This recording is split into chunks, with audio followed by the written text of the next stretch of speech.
Hello everyone, let's continue governance. ಮುಂದಿನ ವಿಷಯ government policies and development interventions, design, implementation and governance challenges in India. Government policy ಅದರ ಬಗ್ಗೆ ಒಂದು ಸಾರಿ ನೋಡಿದ್ದೇವೆ. ಮತ್ತು ಡೆವಲಪ್ಮೆಂಟ್ ಇಂಟರ್ವೆನ್ಷನ್ ಅಂತಂದರೆ ಏನು? ಹಸ್ತಕ್ಷೇಪ. ಅಂದರೆ ಸರ್ಕಾರ ತನ್ನ ಪಾತ್ರವನ್ನು ಸರಿಯಾಗಿ ನಿರ್ವಹಿಸ್ತಾ ಇದೆಯಾ ಇಲ್ವಾ, ಎಲ್ಲಿ ಬೇಕೋ ಅಲ್ಲಿ ತನ್ನ ಕೆಲಸವನ್ನು ಮಾಡ್ತಾ ಇದೆಯಾ, ಡೆವಲಪ್ಮೆಂಟಿಗೋಸ್ಕರ ಇಂಟರ್ವ್ಯೂನ್ ಆಗ್ತಾ ಇದೆಯಾ. ಈಗ ಈ ಒಂದು ವಿಷಯದಲ್ಲಿ ಒಂದು ಸಾರಿ ಕಲ್ಪನೆ ಮಾಡ್ಕೊಳ್ಳಿ. ಗೌರ್ಮೆಂಟ್ ಏನು ಮಾಡುತ್ತೆ? ಅನೌನ್ಸ್ ಮಾಡುತ್ತೆ. ಏನನ್ನ? ಫ್ರೀ ಹೆಲ್ತ್ ಕೇರ್, ಮತ್ತು ಬಡವರಿಗೆ ಮನೆ, ತುಂಬ ಜನರಿಗೆ ಉದ್ಯೋಗ ಅವಕಾಶ ಕೊಡ್ತೇವೆ, ಡಿಜಿಟಲ್ ಎಜುಕೇಷನ್ ಬರುತ್ತೆ, ಸಬ್ಸಿಡೈಸ್ಡ್ ಫುಡ್ ಇದೆ. ಸೊ ಇದೆಲ್ಲವನ್ನು ಗೌರ್ಮೆಂಟ್ ಅನೌನ್ಸ್ ಮಾಡ್ತಾನೇ ಇರುತ್ತೆ ಅಲ್ವಾ, ಪ್ರಣಾಳಿಕೆಗಳಿರುತ್ತೆ. ಆದರೆ ಗ್ರೌಂಡ್ ಲೆವೆಲಲ್ಲಿ ಏನು ರಿಯಾಲಿಟಿ? ಹಾಸ್ಪಿಟಲ್ ಇರುತ್ತೆ, ಡಾಕ್ಟರ್ಸ್ ಇರೋದಿಲ್ಲ. ಮನೆ, ಆವಾಸ್ ಯೋಜನೆ ಅಥವಾ ಬೇರೆ ಬೇರೆ ಯೋಜನೆಗಳಿರುತ್ತೆ, ಆದರೆ ಯೋಜನೆಗಳಿಂದ ಒಳ್ಳೆ ಉತ್ಕೃಷ್ಟ ಗುಣಮಟ್ಟದ ಮನೆ ನಿರ್ಮಾಣ ಆಗ್ತಾ ಇರೋದಿಲ್ಲ. ಜಾಬ್ ಕಾರ್ಡ್ಸ್ ಇರುತ್ತೆ, ವರ್ಕ್ ಇರೋದಿಲ್ಲ. ಇಂಟರ್ನೆಟ್ ಕನೆಕ್ಟಿವಿಟಿ ಅಲ್ವಾ, ಡಿಜಿಟಲ್ ಎಜುಕೇಷನ್ ಕೊಡ್ತೇವೆ ಅಂತ ಹೇಳ್ತಾರೆ, ಆದರೆ ಇಂಟರ್ನೆಟ್ ಕನೆಕ್ಟಿವಿಟಿ ಇರೋದಿಲ್ಲ. ಮತ್ತು ಬೆನಿಫಿಷಿಯರಿಗಳನ್ನು ಎಕ್ಸ್ಕ್ಲೂಡ್ ಮಾಡೋದು, ಯಾರಿಗೆ ಸಿಗಬೇಕು ಅವ್ರಿಗೆ ಸಿಗ್ತಾ ಇರೋದಿಲ್ಲ. ಯಾಕೆ ಹೀಗಾಗುತ್ತೆ ಹೇಳಿ? ಯಾಕಂದರೆ because in governance good policy does not automatically mean good outcomes. ಅದಕ್ಕೆ ಹೇಳೋದು, ನಿಮಗೆ ಜ್ಞಾನ ಇದ್ದರೆ ಸಾಕಾಗೋದಿಲ್ಲ, ಇರೋ ಜ್ಞಾನವನ್ನು ಆ್ಯಕ್ಷನ್ ಆಗಿ ಕನ್ವರ್ಟ್ ಮಾಡಬೇಕು. ಇಲ್ಲದಿದ್ದರೆ ಆ ಜ್ಞಾನ ಇದ್ದು ಯೂಸ್ ಇಲ್ಲ. ಅದೇ ಥರನೇ ಒಂದು ಒಳ್ಳೆ ಯೋಜನೆ ಇದೆ, ಪಾಲಿಸಿ ಇದೆ, ಪಾಲಿಸಿ ಇದ್ದ ಮಾತ್ರಕ್ಕೆ ಔಟ್ಕಮ್ ಬಂದ ಹಾಗಲ್ಲ. ರಿಯಲ್ ಚಾಲೆಂಜ್ ಎಲ್ಲಿರುತ್ತೆ ಅಂದರೆ, ಒಂದು ಪಾಲಿಸಿ ಡಿಸೈನಲ್ಲಿ ಉದ್ದೇಶ ಒಳ್ಳೆಯದಿದ್ದರೂ ಅದನ್ನು ಸರಿಯಾಗಿ ಡಿಸೈನ್ ಮಾಡಿರೋದಿಲ್ಲ. ಮತ್ತು ಡಿಸೈನ್ ಮಾಡಿ ಆದಮೇಲೆ ಅಡ್ಮಿನಿಸ್ಟ್ರೇಟಿವ್ ಕೋಆರ್ಡಿನೇಷನ್, ಒಂದು ವಿಭಾಗ, ಒಂದು ಡಿಪಾರ್ಟ್ಮೆಂಟು ಇನ್ನೊಂದು ಡಿಪಾರ್ಟ್ಮೆಂಟ್ ಜೊತೆ ಕೊಲಾಬ್ರೇಟ್ ಆಗೋದಿಲ್ಲ, ಕೋಆರ್ಡಿನೇಷನ್ ಇರೋದಿಲ್ಲ. ಮತ್ತು ದೊಡ್ಡ ದೊಡ್ಡ ಆಸೆಗಳನ್ನ ಇಟ್ಕೊಂಡು ದೊಡ್ಡ ಯೋಜನೆ ನಿರ್ಮಾಣ ಮಾಡಿದರೂ ಇಂಪ್ಲಿಮೆಂಟೇಷನ್ ಕೆಪಾಸಿಟಿ ಯಾವ್ದು ಥರ ಇದೆ ನಮಗೆ ಅಲ್ವಾ? ನಾವು ಈಗ ಓದಬೇಕಾದ್ರೂ ಹಾಗೆ 15-20 ಗಂಟೆ ಟಾರ್ಗೆಟ್ ಹಾಕ್ಕೊಂಡ್ರೆ ಅದು ಸಾಧ್ಯ ಆಗುತ್ತಾ? ಇಂಪ್ಲಿಮೆಂಟೇಷನ್ ಕೆಪಾಸಿಟಿ ಎಷ್ಟಿದೆ ನಮ್ಮದು ಅಂತ ನೋಡ್ಕೋಬೇಕಲ್ವಾ. ಕೆಪಾಸಿಟಿ ಎಷ್ಟು ಅಂತ ನೋಡಿಕೊಂಡು ಆಮೇಲೆ ಪ್ಲ್ಯಾನ್ ಮಾಡಿದರೆ ಒಂದು ರಿಯಲಿಸ್ಟಿಕ್ ಆಗಿರುತ್ತೆ ಅದು. ಇನ್ನೊಂದು ಅಕೌಂಟೆಬಿಲಿಟಿ, ಹೊಣೆಗಾರಿಕೆ ನಿರ್ವಹಣೆ ಆಗಬೇಕು. ಫೆಡರಲ್ ಕೋಆಪರೇಷನ್, ರಾಜ್ಯ ಸರ್ಕಾರ ಕೇಂದ್ರ ಸರ್ಕಾರ ನಡುವೆ ಸಮರ್ಪಕವಾದಂತಹ ಸಹಕಾರ ಬೇಕು. ಮತ್ತು ಲಾಸ್ಟ್ ಮೈಲ್ ಡೆಲಿವರಿ, ಕೊನೆಯ ಹಂತದ ತನಕ ಆ ಯೋಜನೆಯನ್ನು ತಲುಪಿಸೋದು. ಅದರಲ್ಲೂ ಭಾರತದಲ್ಲಿ ತುಂಬ ದೊಡ್ಡ ದೊಡ್ಡ ಯೋಜನೆಗಳಿದೆ. ಅಂತಂದರೆ ಇಷ್ಟೊಂದು ಜನಸಂಖ್ಯೆಗೆ ತರಬೇಕಾದಂಥ ಯೋಜನೆಗಳು ದೊಡ್ಡ ಪ್ರಮಾಣದಲ್ಲಿ ಇರಬೇಕಾಗುತ್ತೆ. India has launched some of the world's largest welfare and development programmes. ಉದಾಹರಣೆಗೆ NREGA, PM Kisan, Ayushman Bharat, Jal Jeevan mission, national education policy, digital India, PM Awas Yojana. ಇದೆಲ್ಲ ಜಗತ್ತಿನಲ್ಲೇ ದೊಡ್ಡ ದೊಡ್ಡ ಯೋಜನೆಗಳು. ಯಾಕಂದರೆ ಜಗತ್ತಿನಲ್ಲಿ ಹೆಚ್ಚು ಜನಸಂಖ್ಯೆ ಇರೋದೇ ನಮ್ಮ ದೇಶದಲ್ಲಿ. ಇಷ್ಟು ಜನರಿಗೆ ಒಂದು ಸಣ್ಣ ವಿಭಾಗ ಅಂತ ನಾವಿಲ್ಲಿ ಕನ್ಸಿಡರ್ ಮಾಡಿದರೂ ಜನಸಂಖ್ಯೆ ದೊಡ್ಡದಿರ್ತಾವಲ್ವಾ, ಅಷ್ಟು ಜನರಿಗೋಸ್ಕರ ಆ ಯೋಜನೆ ತಂದ ಮೇಲೆ ಅದರ ಒಂದು ದೊಡ್ಡ ಸ್ಟ್ರೆಂತು ಮತ್ತು ವೀಕ್ನೆಸ್ ಎರಡೂ ಒಂದು ಅದೇ. ಅದರದ್ದು ಸ್ಟ್ರೆಂತ್ ಏನು? ತುಂಬ ಜನರನ್ನು ಅದು ಕನ್ಸಿಡರ್ ಮಾಡ್ತಾ ಇದೆ. ವೀಕ್ನೆಸ್ ಏನು? ಅಷ್ಟು ಜನರಿಗೆ ಬೇಕಾದಂತಹ ಸೌಲಭ್ಯಗಳು ಕೊಡ್ಲಿಕ್ಕೆ ಸಾಧ್ಯ ಆಗುತ್ತಾ, ಇಂಪ್ಲಿಮೆಂಟೇಷನ್ ಕೆಪಾಸಿಟಿ ಇದೆಯಾ, ಅದು ನೋಡ್ಕೊಳ್ಳದೆ ಇದ್ದರೆ ಯೋಜನೆ ಸಮರ್ಪಕವಾಗಿ ನಡೆಯೋದೇ ಇಲ್ಲ. ಹಾಗಾಗಿ ದೀಸ್ ಪಾಲಿಸೀಸ್, ಈ ಇಷ್ಟೆಲ್ಲ ಪಾಲಿಸಿಗಳಿದೆಯಲ್ವಾ, ಯಾಕೆ ತಂದರು ಇದನ್ನು?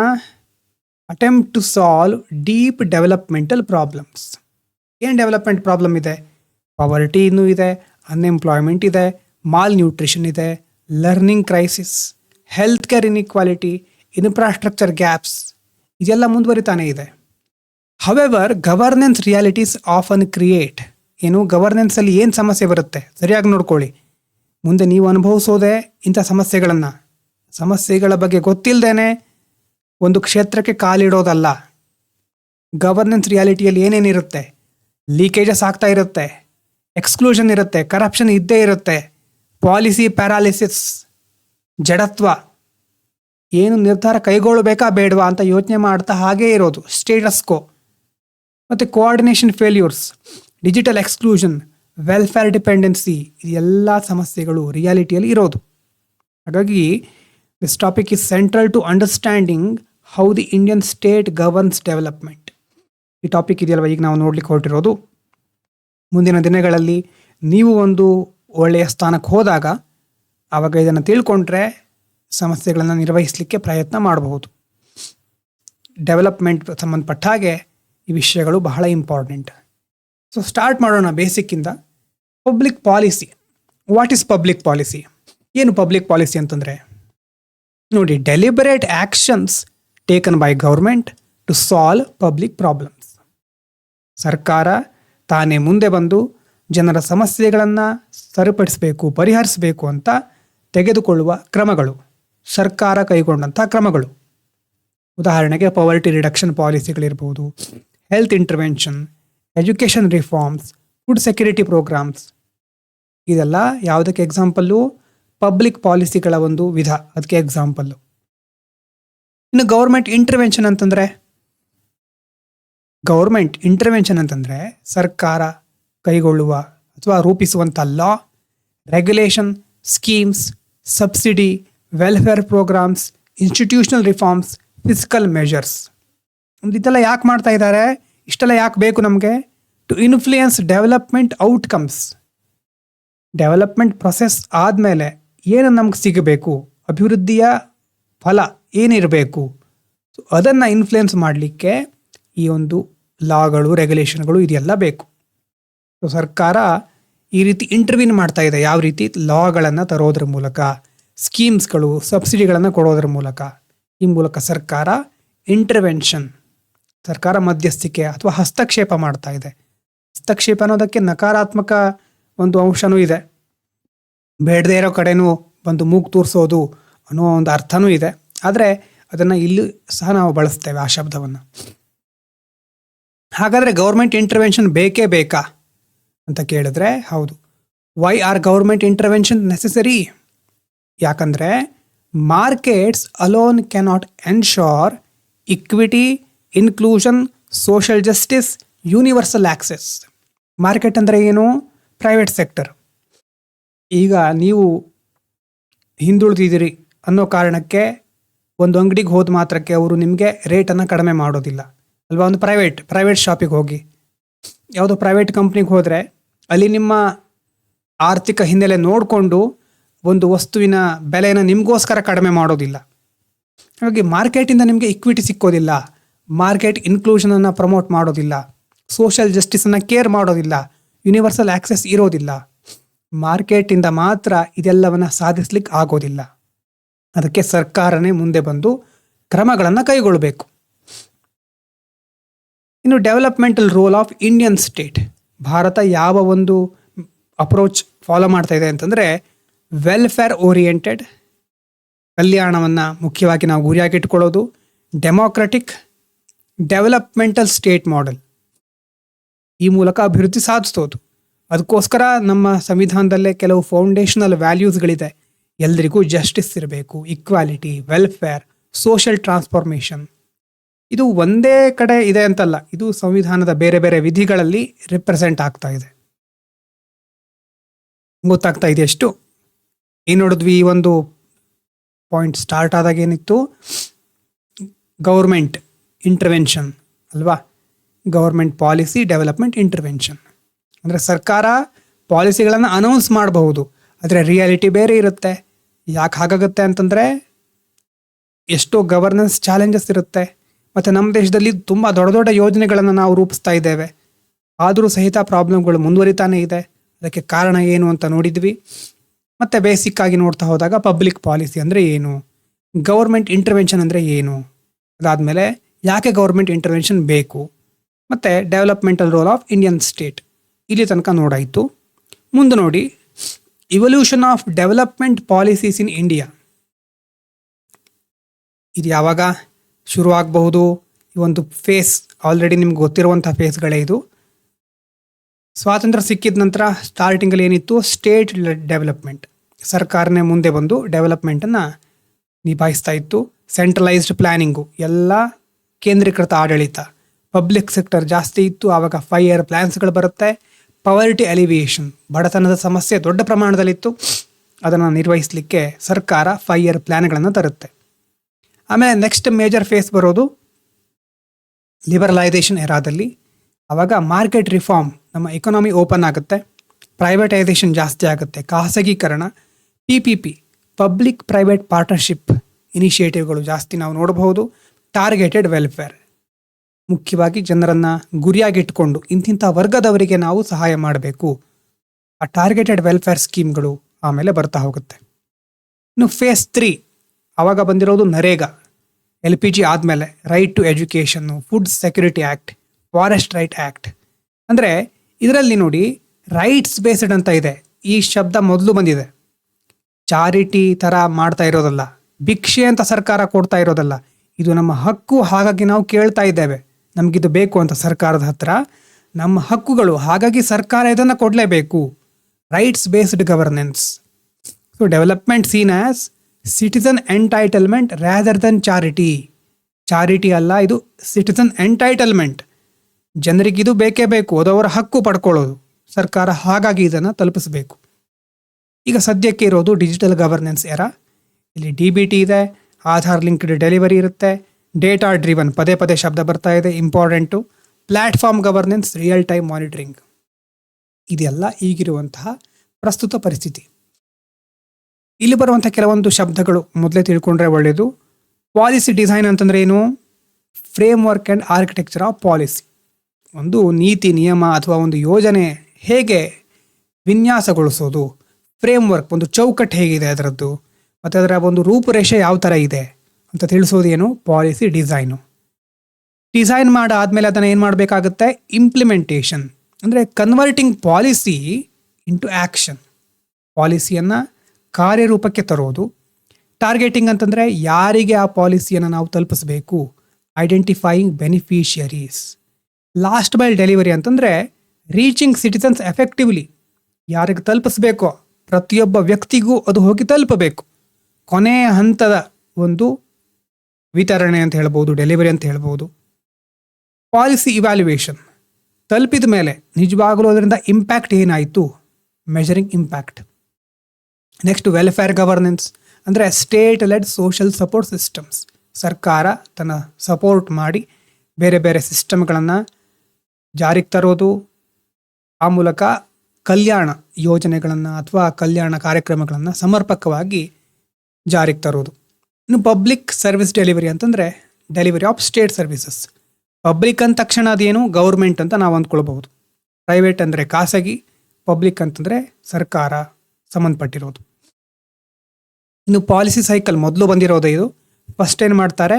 ಪ್ರಾಬ್ಲಮ್ ಐಡೆಂಟಿಫೈ ಮಾಡೋದು, ಪಾಲಿಸಿ ಫಾರ್ಮ್ ಮಾಡೋದು, ಅದಕ್ಕೆ ಲೆಜಿಸ್ಲೇಷನ್ ಅಪ್ರೂವಲ್ ಮಾಡಬೇಕಾಗುತ್ತೆ ಅಥವಾ ಅನುಮೋದನೆ ಕೊಡಬೇಕಾಗುತ್ತೆ. ಆಮೇಲೆ ಬಜೆಟ್ ಅಲೋಕೇಶನ್ ಆಗುತ್ತೆ, ಇಂಪ್ಲಿಮೆಂಟ್ ಆಗುತ್ತೆ, ಮಾನಿಟ್ರಿಂಗು, ಇವ್ಯಾಲ್ಯುವೇಷನ್ನು, ಫೀಡ್ಬ್ಯಾಕ್ ತಗೊಂಡು ಮತ್ತೆ ರಿಫಾರ್ಮ್ ಮಾಡೋದು.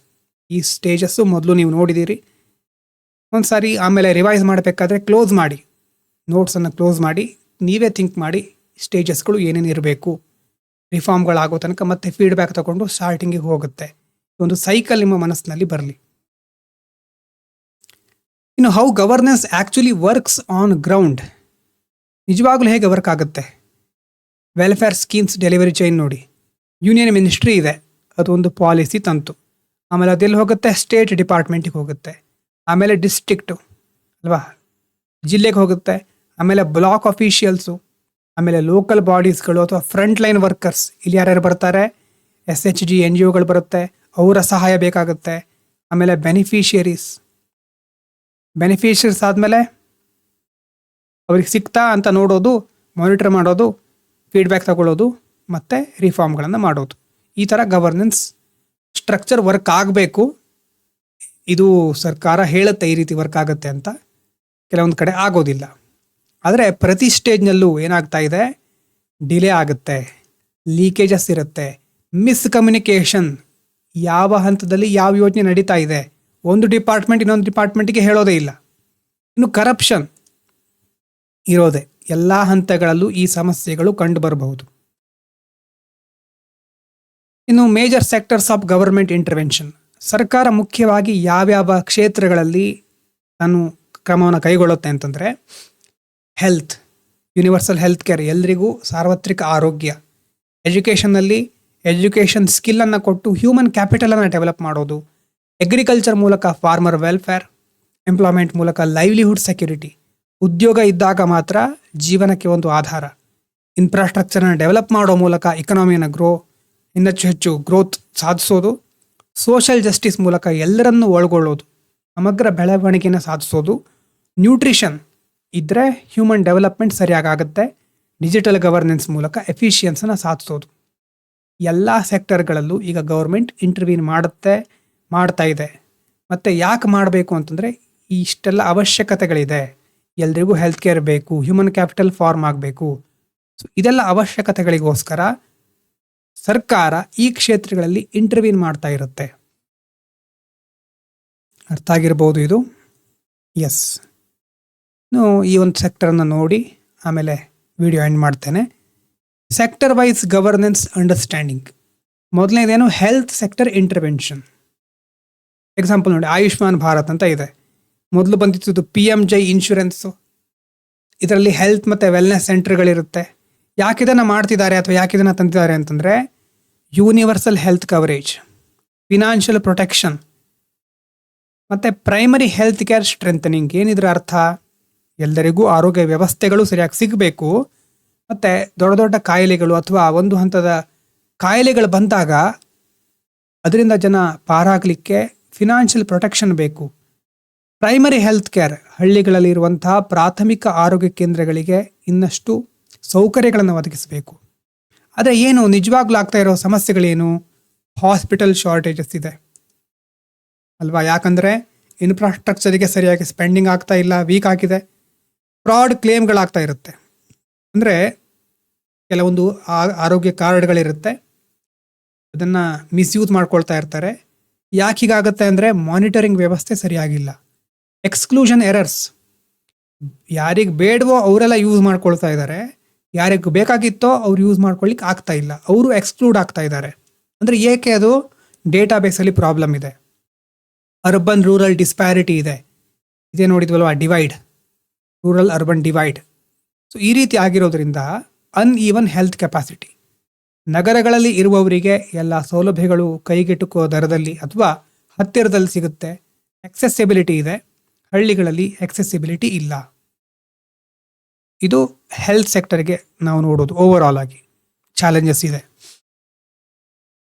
ನೆಕ್ಸ್ಟು ಎಜುಕೇಷನ್ ಸೆಕ್ಟರಲ್ಲಿ ನೋಡಿ, NEP ಅಂತ ಬಂತು. ಅದರಲ್ಲಿ ಮುಖ್ಯವಾಗಿ ಅವ್ರು ಹೇಳೋ ಪ್ರಕಾರ foundational literacy, multi disciplinary education, ಅಂದರೆ ನಿಮಗೆ ಯಾವ್ದು ಇಷ್ಟ ಇದೆಯೋ ಎಲ್ಲ ಸಬ್ಜೆಕ್ಟನ್ನು ಕಲಿಬಹುದು, ಆ ರೀತಿ ಹೇಳಿದರು ಮೊದಲು. ಸ್ಕಿಲ್ ಓರಿಯೆಂಟೇಷನ್ ಜಾಸ್ತಿ ಇರುತ್ತೆ ಅಂತ ಹೇಳಿದರು. ಆದರೆ ಪ್ರಾಬ್ಲಮ್ ಏನು? ಟೀಚರ್ ಅಬ್ಸೆಂಟೀಸಮ್, ಅಂದರೆ ಶಿಕ್ಷಕರಿಗೆ ಸಂಬಂಧಪಟ್ಟ ಹಾಗೆ ಸಮಸ್ಯೆಗಳಿದೆ. ಟ್ರೈನಿಂಗ್ ಇಲ್ಲ ಅಥವಾ ಶಿಕ್ಷಕರೇ ಇಲ್ಲ ಎಷ್ಟೋ ಶಾಲೆಗಳಲ್ಲಿ. ಮತ್ತು ಇದು ಏನಂತ ಸೂಚಿಸುತ್ತೆ ಅಂತಂದರೆ ಅಡ್ಮಿನಿಸ್ಟ್ರೇಟಿವ್ ಫೇಲ್ಯೂರ್.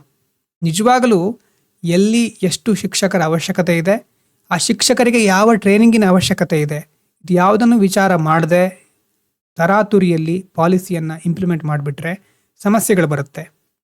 ಲರ್ನಿಂಗ್ ಕ್ರೈಸಿಸನ್ನು ನಾವು ನೋಡಬಹುದು. ಅಂದರೆ ಹಿಂದಿನ ವಿಡಿಯೋಗಳಲ್ಲಿ ಹೇಳಿದ ಹಾಗೆ 4-5ನೇ ತರಗತಿಯಲ್ಲಿರೋ ಮಗುವಿಗೂ ಸಹ ನಂಬರ್ಗಳನ್ನು ಕೂಡೋದು, ಕಳೆಯೋದು ಅಥವಾ ಓದೋದು ಬರೋದಿಲ್ಲ. ಕ್ವಾಲಿಟಿ ಇಲ್ಲ ಎಜುಕೇಷನ್ನಲ್ಲಿ. ಡಿಜಿಟಲ್ ಡಿವೈಡ್ ಇದೆ, ಇದು ರೂರಲ್ಲು ಅರ್ಬನ್ನು. ಜೆಂಡರ್ ಡಿವೈಡ್ ಇದೆ, ಪುರುಷ ಮಹಿಳೆ ಈ ರೀತಿಯಾಗಿ ಮಕ್ಕಳಲ್ಲಿ ಗಂಡು ಮಕ್ಕಳು ಹೆಣ್ಣು ಮಕ್ಕಳು, ಆ ಒಂದು ಡಿವೈಡ್ ಇದೆ. ಸ್ಟೇಟ್ ಕೆಪಾಸಿಟಿ ವೇರಿಯೇಷನ್, ಅಂದರೆ ಒಂದು ರಾಜ್ಯ ಮುಂದುವರೆದಿರುತ್ತೆ, ಇನ್ನೊಂದು ರಾಜ್ಯ ಹಿಂದುಳಿದಿರುತ್ತೆ. ಸೆಂಟ್ರಲ್ ಗೌರ್ಮೆಂಟ್ ಮತ್ತು ಸ್ಟೇಟ್ಸ್ಗಳ ನಡುವೆ ಭಿನ್ನಾಭಿಪ್ರಾಯಗಳಿರುತ್ತೆ. ಆ ಫೆಡರಲ್ ಡಿಸ್ಪ್ಯಾರಿಟಿಯಿಂದಾಗಿ ಪಾಲಿಸಿಗಳನ್ನು ಸಮಗ್ರವಾಗಿ ಸರಿಯಾಗಿ ಇಂಪ್ಲಿಮೆಂಟ್ ಮಾಡಲಿಕ್ಕೆ ಆಗ್ತಾ ಇಲ್ಲ. ಇದ್ಯಾವುದು? Education sector. ಮೊದಲನೇದು ಹೆಲ್ತ್ ಸೆಕ್ಟರ್ ನೋಡಿದ್ವಿ, ಆಮೇಲೆ ಎಜುಕೇಷನ್ ಸೆಕ್ಟರ್. ನೆಕ್ಸ್ಟು ಇದಾದಮೇಲೆ ಎಂಪ್ಲಾಯ್ಮೆಂಟ್ ಇಂಟರ್ವೆನ್ಷನ್, ನರೇಗಾ, ಗ್ರಾಮ್ಜಿ, ಇದ್ರ ಬಗ್ಗೆ ಡಿಸ್ಕಸ್ ಮಾಡಿ ಆಗಿದೆ. ಇಲ್ಲೂ ಸಹ ಪ್ರಾಬ್ಲಮ್ ಏನು? ಪೇಮೆಂಟ್ ಡಿಲೇ ಆಗುತ್ತೆ. ಡಿಲೇ ಪೇಮೆಂಟ್ ಆದರೆ ಏನಾಗುತ್ತೆ? ವರ್ಕರ್ಸ್ ಡಿಸ್ಟ್ರೆಸ್, ಅಲ್ವಾ? ಪೇಮೆಂಟೇ ಬರದೇ ಇದ್ರೆ ಅವರಿಗೆ ಅಸಮಾಧಾನ ಇರುತ್ತೆ, ಯಾಕೆ ಕೆಲಸ ಮಾಡಬೇಕು. ಮತ್ತು ಘೋಸ್ಟ್ ಬೆನಿಫಿಷಿಯರೀಸ್, ಇಲ್ಲೂ ಸಹ ಕೆಲವೊಬ್ಬರು ತಾವು ಕಾರ್ಡನ್ನು ಇಟ್ಕೊಂಡು ಕೆಲಸನೇ ಮಾಡದೆ ಹಣ ಪಡ್ಕೊಳ್ತಾರೆ. ಕರಪ್ಷನ್ ಇದೆ. ಪೊಲಿಟಿಕಲ್ ಕ್ಯಾಪ್ಚರ್ ಅಂದರೆ ಅನ್ಈಕ್ವಲ್ ಆಕ್ಸೆಸ್ ಅಲ್ವಾ? ಪಾಲಿಟಿಕ್ಸ್ ಇಲ್ಲೂ ಬಂದ್ಬಿಟ್ರೆ ಎಲ್ರಿಗೂ ಸಮಾನವಾಗಿ ಉದ್ಯೋಗ ಸಿಕ್ಕೋದಿಲ್ಲ. ತಮಗೆ ಬೇಕಾಗಿರೋ ಕೆಲಸವನ್ನು ಮಾಡ್ಕೊಳ್ತಾರೆ. ಆ ಒಂದು ಡಿಬೇಟನ್ನು ನೆನ್ಪು ಮಾಡ್ಕೊಳ್ಳಿ, ನರೇಗಾ ಗ್ರಾಮ್ಜಿ ಡಿಬೇಟನ್ನು ನೆನ್ಪು ಮಾಡ್ಕೊಳ್ಳಿ, ಅಲ್ಲಿ ನೀವು ಬರ್ಕೊಂಡಿದ್ದೀರಿ ಅಲ್ವಾ? ಎಸ್. ಮತ್ತು ಸೋಷಿಯಲ್ ಆಡಿಟ್ ವೀಕ್ ಆಗಿರುತ್ತೆ, ಅಕೌಂಟೆಬಿಲಿಟಿ ಇರೋದಿಲ್ಲ ಆವಾಗ. ಇದು ಎಂಪ್ಲಾಯ್ಮೆಂಟ್ಗೆ ಸಂಬಂಧಪಟ್ಟ ಹಾಗೆ ಪ್ರಾಬ್ಲಮ್ಮು, ಅದರಿಂದ ಏನಾಗುತ್ತೆ ಅಂತ. ಇನ್ನು ಫುಡ್ ಸೆಕ್ಯೂರಿಟಿ ಪಾಲಿಸಿ NFSA ಅಂತ ತಂದಿದ್ದಾರೆ.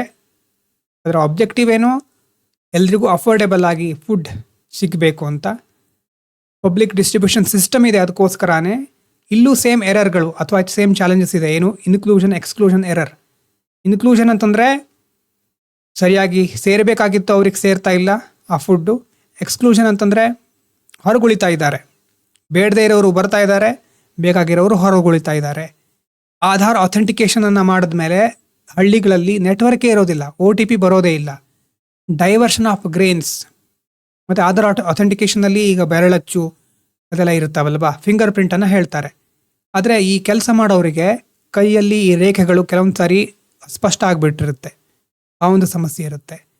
ಡೈವರ್ಷನ್ ಆಫ್ ಗ್ರೇನ್ಸ್, ಡೈವರ್ಸ್ ಮಾಡಿಬಿಡೋದು. ಡೈವರ್ಸಿಫಿಕೇಷನ್ ಅಂತಂದರೆ ಅದನ್ನು ಬೇರೆ ಉದ್ದೇಶಗಳಿಗೋಸ್ಕರ ಬಳಸೋದು, ಕಲಬೆರಕೆ ಮಾಡೋದು. ಮತ್ತು ಪುವರ್ ಸ್ಟೋರೇಜ್ ಇನ್ಫ್ರಾಸ್ಟ್ರಕ್ಚರ್. ಒಳ್ಳೊಳ್ಳೆ ಧಾನ್ಯಗಳಿದ್ದರೂ ಸರಿಯಾದ ಸ್ಟೋರೇಜ್ ಕೆಪಾಸಿಟಿ ಇಲ್ಲದೆ ಇದ್ದರೆ ಬೇರೆ ಬೇರೆ ಇಲಿ ತುಂಬ ಅಥವಾ ಪ್ರಾಣಿಗಳು ಅದನ್ನು ಹಾನಿ ಮಾಡಬಹುದು. ಪುವರ್ ಆಗಿರುತ್ತೆ ಸ್ಟೋರೇಜ್ ಇನ್ಫ್ರಾಸ್ಟ್ರಕ್ಚರ್. ಅದು ಫುಡ್ ಸೆಕ್ಯೂರಿಟಿಗೆ ಸಂಬಂಧಪಟ್ಟಂತಹ ಚಾಲೆಂಜಸ್. ಇನ್ನು ಅಗ್ರಿಕಲ್ಚರಿಗೆ ಬಂದರೆ ಸರ್ಕಾರ PM Kisan, crop insurance, MSP, irrigation ಸ್ಕೀಮ್ಸ್ಗಳನ್ನು ತರ್ತಾ ಇದೆ. ಇಲ್ಲೇನಾಗಿದೆ ಸಮಸ್ಯೆ? Fragmented land holding. ಅಂದರೆ ಸಣ್ಣ ಸಣ್ಣ ಹಿಡುವಳಿ, 10,000 ಎಕರೆ ಈ ಥರ ಎಲ್ಲ ಮೊದಲಿರ್ತಾ ಇದ್ರು, ಇಷ್ಟೆಲ್ಲ ಎಕರೆ ಹೊಂದಿರೋರು. ಆದರೆ ಈಗ ತುಂಬ ಸಣ್ಣ ಸಣ್ಣ ಭೂಮಿ ಇರುತ್ತೆ. ಆವಾಗ ದೊಡ್ಡ ಪ್ರಮಾಣದಲ್ಲಿ ಯೋಜನೆಗಳನ್ನು ಕೈಗೊಳ್ಳಿಕ್ಕಾಗೋದಿಲ್ಲ. ಡಿಫಿಕಲ್ಟ್ ಟಾರ್ಗೆಟಿಂಗ್ ಅಲ್ವಾ? ಸರ್ಕಾರಕ್ಕೂ ನಿಜವಾಗಲೂ ಯಾರಿಗೆ ಯೋಜನೆಗಳನ್ನು ತರಬೇಕು? ಇಷ್ಟು ಎಕರೆಯಿಂದ ಕೆಳಗಡೆ ಇರೋರು ಬಡವರ, ಈಗ 2 ಎಕರೆ ಅಥವಾ ಅದಕ್ಕಿಂತ ಕೆಳಗಡೆ ಇರೋರು ಬಡವರು ಅಂತ ಹೇಳಿಬಿಟ್ರೆ 2.5 ಇರುತ್ತೆ ಕೆಲವರದ್ದು. ಸಣ್ಣ ಹಿಡುವಳಿ ಇರುತ್ತೆ ಅಲ್ವಾ? ಅವರು ಹಾಗಾದರೆ ಜಸ್ಟ್ ಮಿಸ್ ಆಗ್ತಾರಲ್ವಾ? ಅವರು ಬಡವರೇ ಆಗಿರ್ಬೋದಲ್ವಾ? ಈ ರೀತಿ ಇಂಥ ಸಣ್ಣ ಸಣ್ಣ ಫ್ರಾಗ್ಮೆಂಟೆಡ್ ಲ್ಯಾಂಡ್ ಹೋಲ್ಡಿಂಗಿಂದ ಟಾರ್ಗೆಟ್ ಮಾಡಲಿಕ್ಕೆ ಆಗ್ತಾ ಇಲ್ಲ. ಮತ್ತು ಮಾರ್ಕೆಟ್ ಆಕ್ಸೆಸ್ ಇಲ್ಲ, ಇನ್ಕಮ್ ಇನ್ಸ್ಟೆಬಿಲಿಟಿ ಇದೆ. ಮಾರ್ಕೆಟಿಗೆ ಸರಿಯಾಗಿ ರೀಚ್ ಆಗದೇ ಇದ್ದರೆ ಕ್ರಾಪ್ಸು ಅಥವಾ ಪ್ರಾಡಕ್ಟ್ಸು ಇನ್ಕಮ್ ಬರೋದಿಲ್ಲ, ಹಾಳಾಗುತ್ತೆ. ಎಷ್ಟೋ ಕೃಷಿ ಉತ್ಪನ್ನಗಳು ಸರಿಯಾದ ಸಮಯಕ್ಕೆ ಮಾರ್ಕೆಟಿಗೆ ಹೋಗಿ ತಲುಪಬೇಕು, ಮಾರಾಟ ಆಗಬೇಕು, ಲಾಜಿಸ್ಟಿಕ್ಸ್ ಸರಕು ಸಾಗಣೆಗೆ ಅದು ಸೇರ್ಕೋಬೇಕು ಆ ಚೈನಿಗೆ. ಇಲ್ಲದೇ ಇದ್ದರೆ ಇನ್ಕಮ್ ಬರೋದಿಲ್ಲ. ಕ್ಲೈಮೇಟ್ ವಲ್ನರೇಬಿಲಿಟಿ, ಮಳೆ ಈ ವರ್ಷ ಎಲ್ ನಿನೋ ಇದೆ, ಮಾನ್ಸೂನು ವೇರಿ ಆಗ್ತಾ ಇದೆ. ಇದರ ಆಧಾರದ ಮೇಲೆ ಕೃಷಿಯನ್ನು ಯಾವ ರೀತಿ ಮುಂದುವರಿಸಬೇಕು ಅಂತ ಗೊಂದಲಗಳಾಗ್ತಾ ಇದೆ. ಪಾಲಿಸಿಯಲ್ಲಿ ಅನ್ಸರ್ಟಿನಿಟಿ, ಮತ್ತು ಸೆಂಟ್ರ್ ಮತ್ತು ಸ್ಟೇಟ್ ನಡುವೆ ಡಿಸ್ಪ್ಯೂಟ್ ಅದಿರೋದೆ. ಅಂದರೆ ಯಾವಾಗ ಡಿಸ್ಪ್ಯೂಟ್ ಇರುತ್ತೆ ಅಂತಂದರೆ ಸೆಂಟ್ರಲ್ಲಿ ಒಂದು ಪಕ್ಷ ಇರುತ್ತೆ, ರಾಜ್ಯಗಳಲ್ಲಿ ಇನ್ಯಾವುದೋ ಪಕ್ಷ ಇರುತ್ತೆ, ವಿರೋಧ ಪಕ್ಷ. ಆವಾಗ ಫೆಡರಲ್ ಟೆನ್ಷನ್ ಕ್ರಿಯೇಟ್ ಆಗ್ತಾ ಇರುತ್ತೆ. ಸೊ ಇದೆಲ್ಲ ಬೇರೆ ಬೇರೆ ಸೆಕ್ಟರಿಗೆ, ಮೇಜರ್ ಸೆಕ್ಟರ್ಗೆ ಸಂಬಂಧಪಟ್ಟಂಥ ಪ್ರಾಬ್ಲಮ್ಗಳು. ಇನ್ನು ಪಾಲಿಸಿ ಡಿಸೈನ್ ಇಶ್ಯೂಸ್ಗಳು ಏನೇನಿದೆ ಅಂತ ಮುಂದಿನ ವಿಡಿಯೋದಲ್ಲಿ ಡಿಸ್ಕಸ್ ಮಾಡೋಣ. Thank you so much.